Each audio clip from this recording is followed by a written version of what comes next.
All right, ladies and gentlemen, welcome back to the channel. We're talking about the Detroit Lions in tonight's video because, folks, what a time to be a Detroit Lions fan. You guys are 7-1 for the first time since 1956. You're winning, and you're winning consistently. The Detroit Lions have 6 straight wins. They have the highest point differential in the league, the #1 scoring offense, the also #5 scoring defense. You are averaging under 33 points per game at 32.3 points per game. That leads the NFL. And by the way, the Detroit Lions had a slow start to their season offensively, but it would also rank 17th all time for a full season if they kept this up. Now, since week 3, the Detroit Lions have averaged 36 points per game. That's a 6-game span. They've won all 6 of them, and that's statistically more than a third of a season. So the Detroit Lions are not just on a 1 or 2 game heater, they're on a crazy heater. And you guys improved by February, March, April.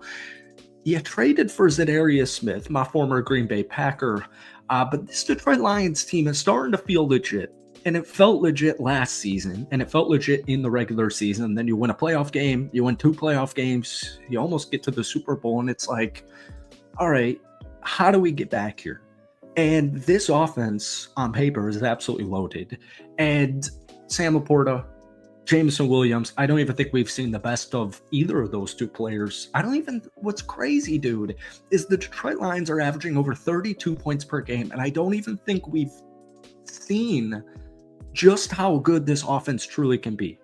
Welcome back to the channel. We're rambling about the Detroit Lions in tonight's video, but before you do, hit that like button, hit that sub button for daily NFL content.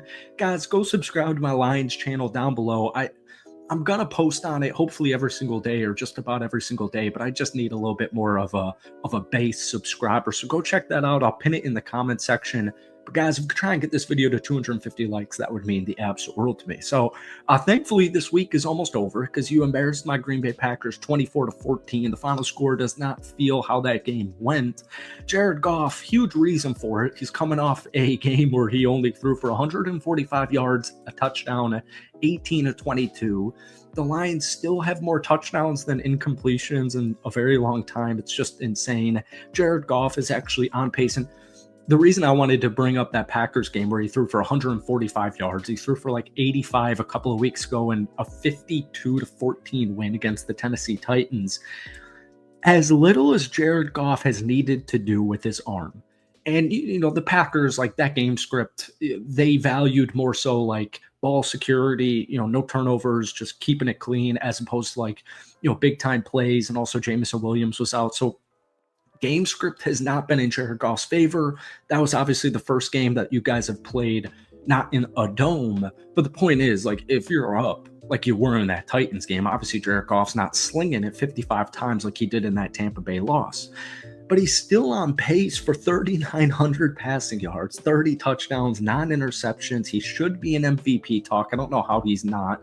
I know the MVP is clearly right now Lamar Jackson, but let's get him into that top 3 conversation. Jared Goff leads the NFL in completion percentage at 74.9%. He's second in the NFL in pass rating. He's 5th in EPA per dropback.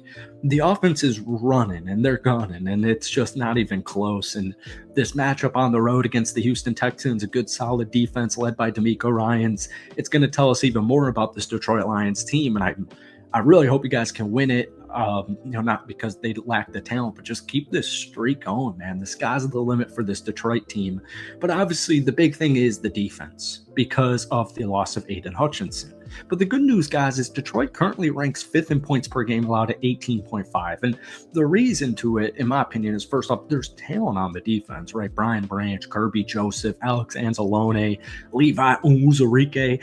There's talent top to bottom all over. It's scattered. Carlton Davis, Terrion Arnold. It's scattered all over their defensive roster, but they're stepping up when they need to step up. That's what's so scary about this Detroit Lions team is even with the loss of Aiden Hutchinson until the Super Bowl, hopefully, not to get too far ahead of myself, but this defense, man, in absence of Aiden, they're still stepping up, even if they're not hitting the quarterback as much as we would like. Enter Za'Darius Smith, which we'll talk about in a minute here.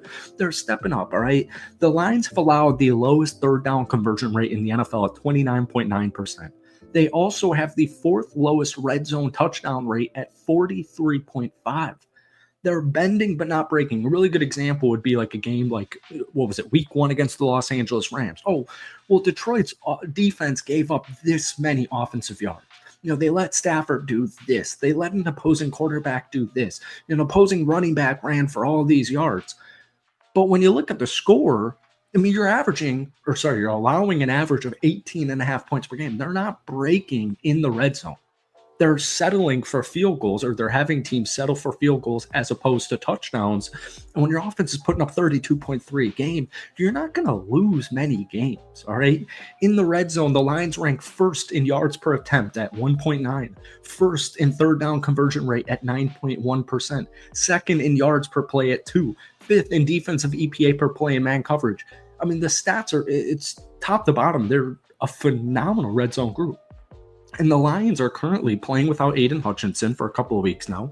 Marcus Davenport, John Kaminsky, Derek Barnes. This move for Za'Darius Smith was very much needed. There were no players traded at the edge position, or even just in the deadline in general, whether it's NBA, NFL. You don't really have players come in during a trade deadline. It's usually in the offseason where teams like to make these big-time splashy moves that ultimately lead to championships or Super Bowls or whatever.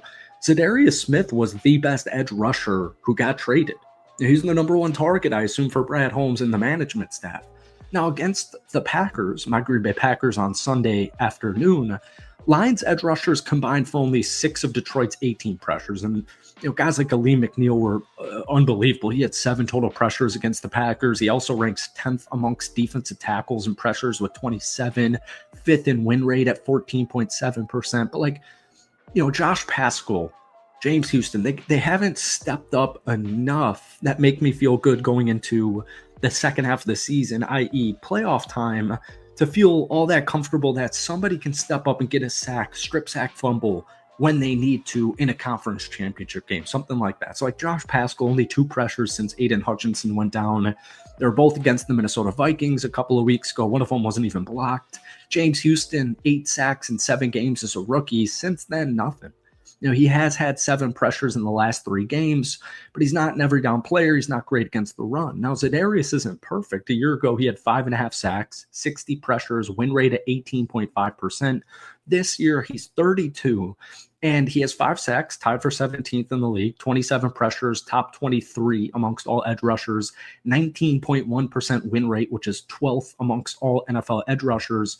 But he's on pace with 5.5 sacks and 60 pressures. He's on pace for 10 total sacks. Sorry, he had 60 pressures a year ago. That's my bad. He's on pace for 10 sacks and 54 pressures and a percent win rate at 19.1. Sorry, that sounded so confusing. The point is, he's still playing good. I feel like I just called him Preston, but neither here nor there. Za'Darius Smith, because Preston's Packers got traded 2 days ago. Za'Darius Smith, even at age 32, still producing. All right. He makes the Detroit Lions defense better, which makes the team better. And they're already one of, if not the best teams in the league. Thank you guys for watching. Hit that like button, hit that sub button for daily NFL content. Guys, give me your thoughts on the Za'Darius Smith trade down below. We'll see you soon. Peace.